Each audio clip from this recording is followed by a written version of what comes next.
വില്ലം വരുന്നുണ്ട്.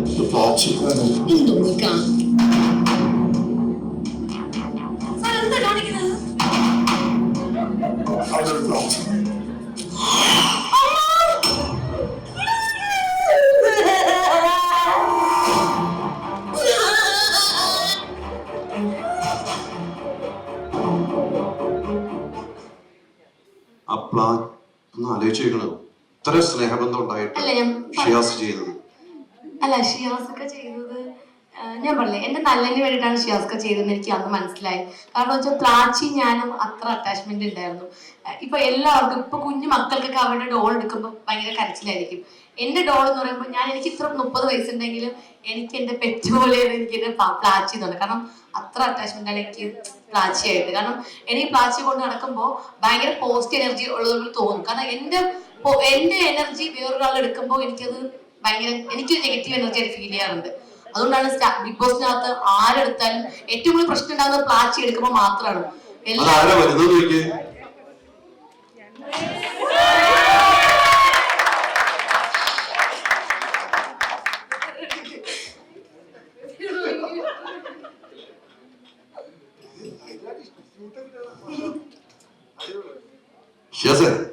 നിങ്ങൾ പറഞ്ഞുകൊണ്ടിരുന്നത് എന്തായിരുന്നു അറിയോ? എവിടെ എടുത്തെടുത്തത് എറിഞ്ഞ സംഭവത്തിനെ കുറിച്ച്. അതെവിടെ?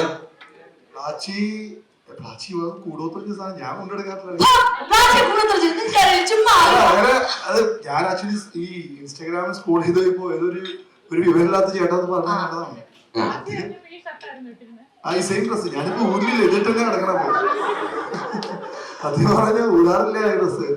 കാര്യം പ്ലാച്ചി എറിഞ്ഞത് മെയിൻ ഒരു ഹൈദരാബാദ്. ഞാനൊരു കാര്യം പറയും, പ്ലാച്ചി എന്ന സംഭവം ഞാൻ എന്റെ വൈഫും ഈ ഷോ രാത്രി കാണുന്നു. ഞാനങ്ങനെ കൃത്യസമയത്തൊന്നും ഷോ കാണുന്നില്ല. അപ്പൊ രാത്രി ഇങ്ങനെ കിടക്കുമ്പോ ഞങ്ങൾ ഈ ബിഗ് ബോസ് കാണും, 1 മണിക്കൂറൊക്കെ ഇരുന്ന് കാണും. ചില ദിവസം 2 ദിവസം കൂടി ഷോ കാണും.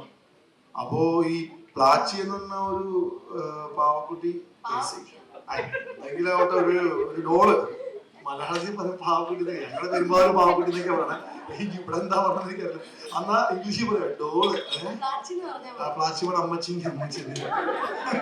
ഈ സംഭവം നെഗറ്റീവായിരുന്നു സീരിയസ്ലി. കാര്യം ബിഗ് ബോസിൽ നമുക്ക് ഫോം വിളിച്ചാലോ നിന്റെ ആ പാവം എടുത്ത് കളഞ്ഞോട്ടോ, നെഗറ്റീവാന്ന് പറയാൻ പറ്റുന്ന സ്ഥലമല്ലോ. കാര്യം ഞാൻ പോയതാണ് അതിൻ്റെ അകത്ത്. അപ്പൊ അങ്ങനെയാണെങ്കിൽ എളുപ്പമായിരുന്നു പരിപാടി.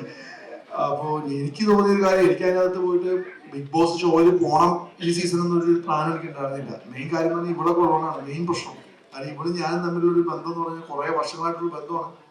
അപ്പം ഞാൻ പോയ സമയത്ത് എന്റെ വൈഫ് എന്നോട് പറയുന്നുണ്ട്, അവിടെ പോകുമ്പോൾ ചിലപ്പോൾ നിങ്ങൾക്ക് നെഗറ്റീവ് വരും, നിങ്ങൾ അനുമോളെ സപ്പോർട്ട് ചെയ്യാൻ വേണ്ടി പോയെന്ന് ആളുകൾ പറയും, നിങ്ങൾ അവളുടെ അടുത്ത് ഒരു കാര്യവും പുറത്തൊരു കാര്യം പറയരുത് എന്ന് കർശനമായിട്ട് എന്നോട് പറഞ്ഞു. ഞാനപ്പോ അനുമോളുടെ അടുത്ത് പറഞ്ഞില്ല, വേറെ കുറെ ആളുകൾ ഞാൻ ടാർഗറ്റ് ചെയ്താണ്. കാര്യം വീട്ടിൽ കയറ്റാൻ കൊള്ളില്ല എന്നൊക്കെ പറഞ്ഞ ടീമുണ്ട്. അവരൊക്കെ ഞാൻ വീട്ടിൽ കാര്യം പറഞ്ഞു, വിഷയമാണ് പുറത്ത് മുൻപ് തലയിട്ട് ഇറങ്ങേണ്ട ഒരു അവസ്ഥ എനിക്ക് വരുമെന്ന് പറഞ്ഞു. കാര്യം എന്നെ സംബന്ധിച്ച് അനുമോൾ എന്ത് ഇപ്പൊ ലോയലായാലും അപ്പിലായാലും ഫേസ് ചെയ്യാൻ തയ്യാറുള്ള വ്യക്തിയാണ്. കാര്യം അവര് വന്ന അനുമോൾ എന്ന് പറഞ്ഞാൽ ഏറ്റവും ഒരു നോർമൽ ഫാമിലിയിൽ നിന്ന് സ്ട്രഗിൾ ചെയ്ത് വന്ന ഒരാളാണ്. അപ്പൊ എനിക്ക് ചെയ്തു കൊടുക്കാവുന്ന ഒരേ ഒരു കാര്യം ആസ് എ ബ്രദർ എന്ന രീതിയിൽ ആ പാവെടുത്ത് എറിഞ്ഞു കളയുക എന്ന് മാത്രമല്ല എനിക്ക് ചെയ്യാൻ പറ്റും. കാര്യം ഞാൻ ഒരു സിഗ്നൽ കൊടുത്താണ്. കാര്യം അത് ബുദ്ധിയാണെങ്കിൽ നല്ല ബുദ്ധിയുള്ള ആളാണ്, കുരുട്ട് ബുദ്ധിയുള്ള ഒരു പെൺകുട്ടി എന്ന് ഞാൻ വേണ്ടി പറയും. അത്രയും ബുദ്ധിയാണ്. അപ്പൊ ഞാൻ ആ പാവെടുത്ത് എറിഞ്ഞു കഴിഞ്ഞപ്പോ പിന്നെ അനുമോൾ ആ പാവ പിന്നെ എടുത്തിട്ടുള്ള ഒരു പരിപാടികളൊന്നും ഞാൻ കണ്ടിട്ടില്ല ഈ സീസൺ 7. എന്തായാലും പിന്നെ എനിക്ക് ഭയങ്കര ആഗ്രഹമായിരുന്നു അനുമോള് ബിഗ് ബോസ് വിന്നർ ആകണം എന്ന്. അപ്പൊ ഒരുപാട് ആളുകൾ ആഗ്രഹിച്ചിട്ടുണ്ടെങ്കിൽ പോലും എനിക്കൊരു ഭയങ്കര ഒരു ത്വരയുണ്ടായിരുന്നു. അനുമോൾ ആ കപ്പ് പിടിക്കുന്നത് ഒരുമിച്ചൊരു ഫോട്ടോ എടുക്കണം.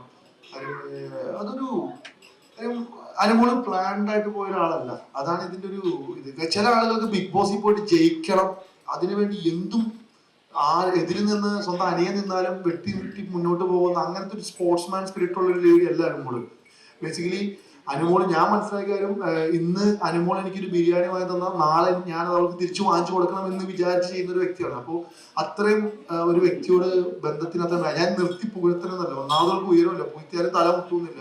അപ്പോൾ ഇത് സത്യമായിട്ട് ഞാൻ മനസ്സിലാക്കിയ കാര്യം, എന്റെ കല്യാണത്തിന് എനിക്കൊരു ഗിഫ്റ്റ് തന്നാൽ എനിക്ക് 1 ലക്ഷം രൂപ സമ്മാനം, എനിക്ക് 2 ലക്ഷം രൂപ സമ്മാനം തരില്ലേ? എന്ന് ചോദിക്കുന്ന ഒരാളാണ്. അപ്പൊ ഈ ചോദിച്ചോ ചുമ്മാ അനാവശ്യം പിടിച്ച് പറയും. ചോദിക്കുന്ന ഒരാളാണ്. സത്യം. ഇത് സത്യമായിട്ടും ഇത് വളരെ തേങ്ങ പുണ്ണാക്ക് എന്നുള്ളത് വ്യക്തവുമായി ഇല്ല തേങ്ങ ഇത് പുണ്ണാക്ക് എന്നുള്ളത് ഞാന് സത്യമായിട്ടും ഈ ഞാൻ ഈ കാര്യം പറയണ്ട. ഞാൻ പോകണം, എനിക്കിവിടെ നിൽക്കാൻ പറ്റില്ല. ഇത് എന്നെ ഇത് സത്യങ്ങളാ പറയുമ്പോ പെങ്ങള് കേൾക്കണം. ഈ ഞാൻ മനസ്സിലാക്കിയ കാര്യം ഇവളുടെ സ്വന്തം ചേട്ടല്ല. ഞാൻ ഇവിടെ മനസ്സിലാക്കിയ കാര്യമാണ്. ഞാനിത് ഇന്റർവ്യൂവിൽ പറഞ്ഞിട്ടില്ല, ഞാനിത് ഉള്ള കാര്യം പറഞ്ഞ. ഇവള് നിങ്ങൾ മനസ്സിലാക്കിക്കോ, അനുമോൾ തന്നെയാണ് അതിന്റെ അകത്ത്. കാര്യം ഇവൾക്ക് വ്യക്തമായിട്ട് അങ്ങനെ ഒരു പ്ലാനോ ജയിക്കണമെന്നോ ഒരു ചിന്തയില്ല. ഞാൻ ആ ലാലയുടെ കൈ പൊക്കിയ സമയത്ത് ഇവളുടെ മുഖത്തെ എക്സ്പ്രഷൻ കണ്ടെങ്കിൽ എനിക്ക് ചിരി വന്നു.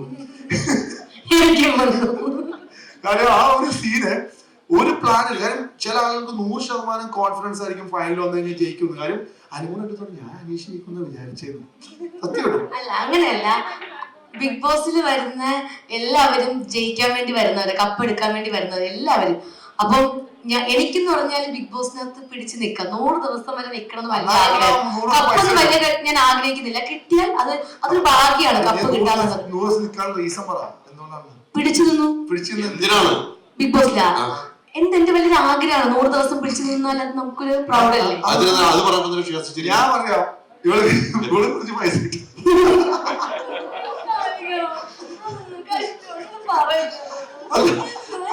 ആങ്ങൾക്ക് പറയാനുള്ള അവകാശമുണ്ട്. അല്ല, കാശുണ്ടെങ്കിൽ നമുക്ക് ജീവിക്കാൻ പറ്റും, എല്ലാവർക്കും അറിയാമല്ലോ. കാശില്ലാണ്ട് നമുക്ക് ജീവിക്കാൻ പറ്റില്ല.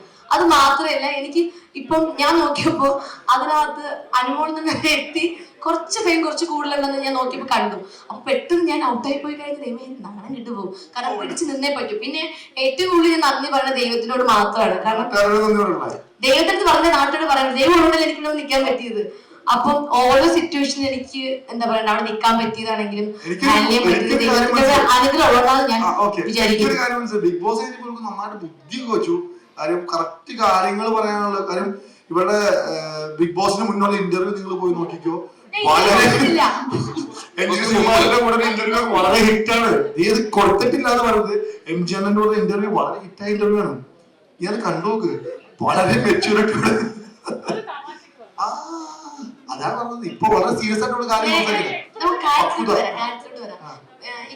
ഇതെടുത്ത് തന്നില്ലേ. ഇപ്പൊ എന്റെ അച്ഛനും അമ്മയാണ് വന്നെടുത്ത് തന്നിരുന്നെങ്കിലും ഞാൻ നിൽക്കുള്ളൂ. കാരണം എന്താ വെച്ചാൽ പുള്ളി എടുത്തു തന്നിട്ടുണ്ട്. എന്നെ വിഷമിക്കുന്ന രീതിയിൽ പുള്ളി ഒന്നും ചെയ്യില്ലെന്ന് എനിക്കറിയാം. അതുകൊണ്ടാണ് ഞാൻ ആ സിറ്റുവേഷൻ ഞാൻ അങ്ങനെ ഹാൻഡിൽ ചെയ്തത്. ആ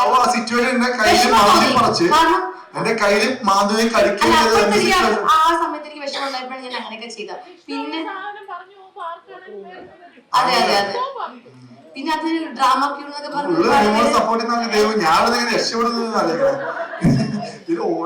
പിന്നെ എനിക്ക് ഷിയാസിക്ക് എനിക്കൊരു വാക്ക് തന്നു, നീ ഇവിടെ നിന്ന് ഇറങ്ങുമ്പോൾ നിനക്ക് ലാലേട്ടൻ അല്ലെങ്കിൽ ഇവിടെ ഉള്ളവര് നിനക്ക് പ്ലാച്ചിയും പിടിച്ചു തരും. അത് മാത്രമല്ല അവിടെ പ്ലാച്ചിയും പിടിക്കാൻ വേണ്ടി എറിയുന്ന ടൈമിൽ ക്യാച്ച് ചെയ്യാൻ വേണ്ടിയിട്ട് ഒരുപാട് പേര് നിൽക്കും എന്നൊക്കെ പറഞ്ഞു. ഹോം അപ്ലയൻസ് വാങ്ങാൻ ഒരിടത്ത്, ക്രോക്കറി വാങ്ങാൻ വേറൊരിടത്ത്, ഗാഡ്ജറ്റ്സ് വാങ്ങാൻ വേറെ എവിടെയോ ഒരിടത്ത്. അതെ, എന്തിനെങ്ങനെ പലയിടത്തും ഓടണം? മൈജി ഫ്യൂച്ചർ ഉണ്ടല്ലോ.